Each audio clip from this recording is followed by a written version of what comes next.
अगर हम कई खानों में बट करके कमजोर हो जाए, यकीनन एक घर में अगर 5 भाई हैं, 5 भाइयों को आप आपस में लड़ा दीजिए तो वो घर कमजोर हो जाता है।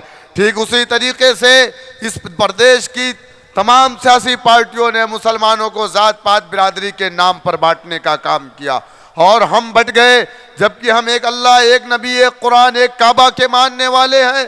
बावजूद उसके हम बढ़ते चले गए।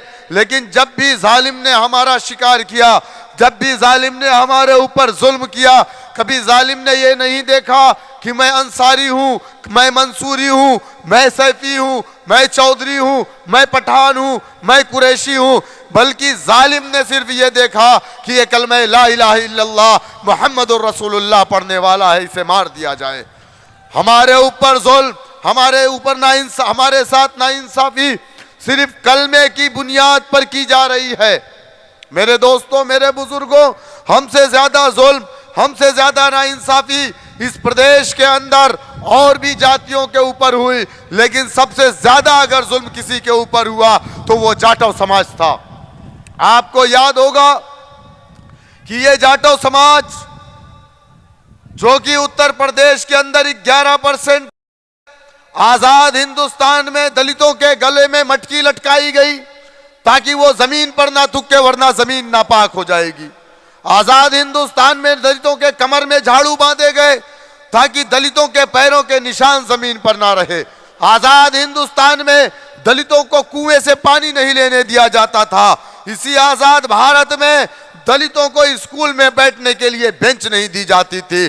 दलितों की बहन बेटियों के साथ बलात्कार होते थे, ज़िनाकारी होती थी, अन्याय होता था। इन्हें इंसान नहीं समझा जाता था, इन्हें इनके हुकूक नहीं मिलते थे, नाइंसाफियां इनके साथ होती थी। लेकिन आपको मालूम है, हिंदुस्तान की जो सांसद भवन है, सांसद भवन के अंदर 22.5% सीटें SC ST के लिए रिजर्व है, जो लगभग 130 के आसपास है। 130 MP हिंदुस्तान की भारत की सांसद में SC ST बिरादरी से ताल्लुक रखने वाला बैठा है, दलित है वो। बावजूद उसके ये जुल्म दलितों के ऊपर हुआ। ये जुल्म कब बंद हुआ?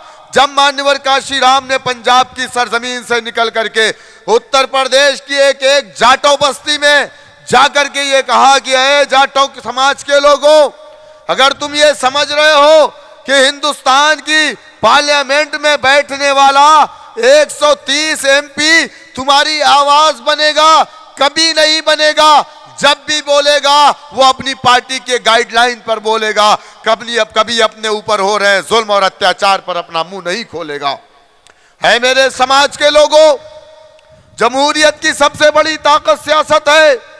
अगर इस ताकत को तुमने नहीं समझा, अगर तुम मुत्तहिद नहीं हुए, तो ये समझ लेना कि फिर ये जाटो समाज की बहन बेटियों के कपड़े उतरते रहेंगे, इनके साथ नाइंसाफी होती रहेगी, बलात्कार होते रहेंगे, जुल्म ज्यादती होती रहेगी। जब तक तुम इस प्रदेश की सत्ता की चाबी को अपने हाथ में नहीं लोगे, तुम अपने लिए इंसाफ के कोई दरवाजे को नहीं खोल सकते। ये मान्यवर काशीराम जी की जबान थी। लोग कहते थे, मजाक करते थे, बोले काशी आया है। जिस तरीके से आज हम पर यह इल्जाम लगता है कि हम बीजेपी की बी टीम है, ठीक यही इल्जाम मान्यवर काशीराम जी पर लगाया गया और कहा गया जो पुराना दलित समाज से ताल्लुक रखने वाला कांग्रेसी दलित था, वो यही कहता था कि काशी आया है, इस बार कांग्रेस को हरा देगा। लेकिन काशीराम की सेहत पे कोई फर्क नहीं पड़ा। काशीराम ने अपने मिशन, अपनी तहरीक, अपने आंदोलन को जारी रखा। और काशीराम ने जब ये बात कही, दलितों सत्ता की चाबी को अपने हाथ में लेना है, तो आला जात के लोग हंसते थे, हम हंसते थे। लोग कहते थे गोबर से दाना चुन करके खाने वाली कौम अब सत्ता करेगी, सत्ता में आएगी, अब हुकूमत करेगी। लोग मजाक उड़ाते थे। क्या हुआ? 11% जाटो समाज मुत्तहिद हुआ।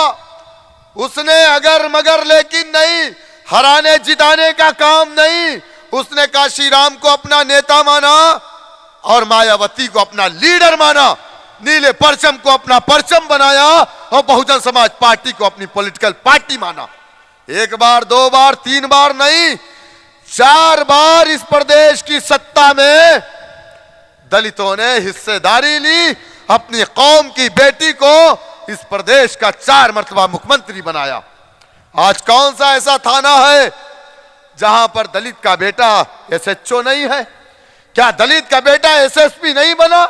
क्या दलित का बेटा डीएम नहीं बना? क्या दलित का बेटा एसडीएम नहीं बना?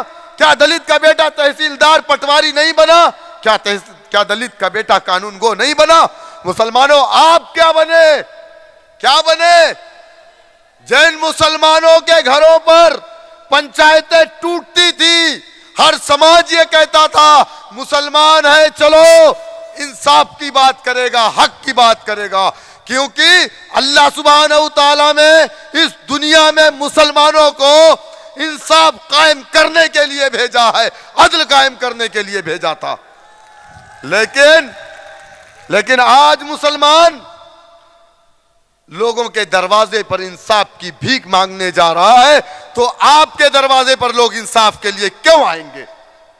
आज आप बताइए मुझे, जब तक आप अपना डंडा, अपना झंडा नहीं बनाएंगे, जब तक आपको हिस्सेदारी नहीं मिलेगी। आज जो लोग ये कहते हैं कि हम एमआईएम पार्टी से अलायंस नहीं करेंगे, सुन लो समाजवादी, बीएसपी, कांग्रेस के लोगों, हम तुम्हारे भरोसे में उत्तर प्रदेश में नहीं आए थे, हम अल्लाह सुब्हानहू तआला के भरोसे पर आए थे। और ये जो अवाम है ना, जिनके साथ तुम्हारी सरकारों ने, तुम्हारी सरकारी मिशनरी ने नाइंसाफी की, यही पुलिस वाले हैं। मुर्गी कट रही है तो उस पर भी शांति भंग का मुकदमा जेल में डाल दिए। क्यों भैया? अरे मुर्गी तो आप भी खाते हो, ये कौन सी बात हो गई? गलत है, मत करिए। बहरकैफ मेरे दोस्तों, मैं आपसे बस यही कहने आया हूं कि जब तक आप अपना सियासी परचम नहीं बनाएंगे, बैरिस्टर असदुद्दीन ओवैसी साहब को अपना लीडर नहीं मानेंगे, जब तक इस हरे परचम को अपना परचम नहीं बनाएंगे, जब तक इसी तरीके से सियासी पार्टियां हमें अछूत समझेंगी। और जिस दिन आप मुत्तहिद हो जाएंगे, ये बबुआ और ये बुआ और ये पप्पू घुटने के बल चल करके दारुस्सलाम जाएंगे, कहेंगे सदर मजलिस बैरिस्टर असदुद्दीन ओवैसी साहब, आप कितनी सीटें हमें देंगे, हम आपसे अलायंस को तैयार।